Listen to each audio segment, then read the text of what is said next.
first things first, let's take a look at the handover then coming in from the Wall Street. And a very bad one at that, Priyanka, because not a good handover at all.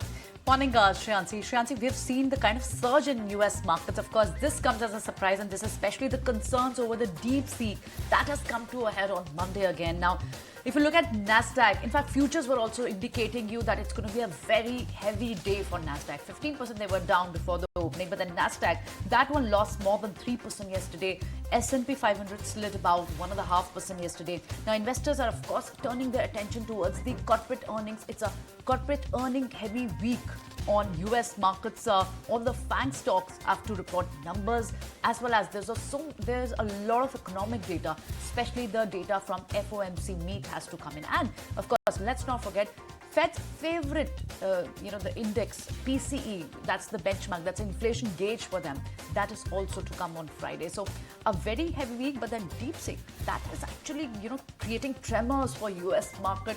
We've seen the kind of moves on stocks like Nvidia reported, and let's not forget this earnings on the deck today is going to be Starbucks, Boeing, a lot of key earnings, and of course they will only be able to decide on the direction for the what kind of cues we get from Meta, Tesla, Microsoft, Apple, which are due later this week. And of course, the big tap is on the FOMC meet, wherein 90% of the chances are that interest rate will remain unchanged. So let's see, big cues to come in from US markets this week.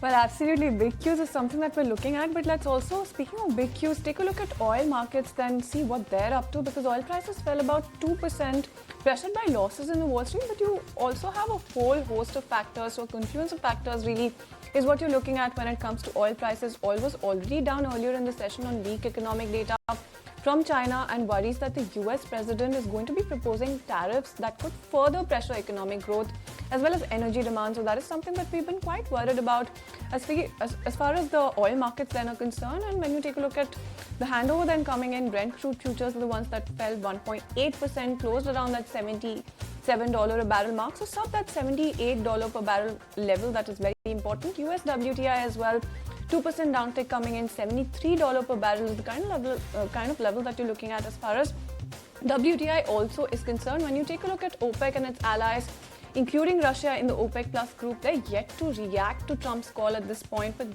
OPEC Plus delegates still pointing to an existing plan to start raising oil output from April. Now, this has been something that has been in the works. So let's really see how this sort of commentary is sort of factored in when it comes to oil prices.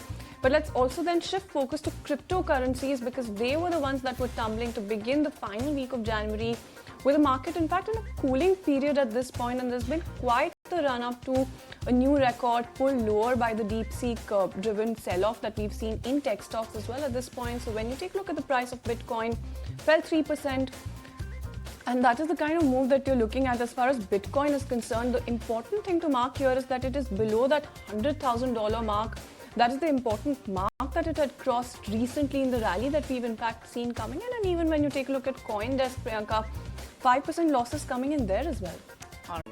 If you like this video, then like, share and subscribe to ET Now.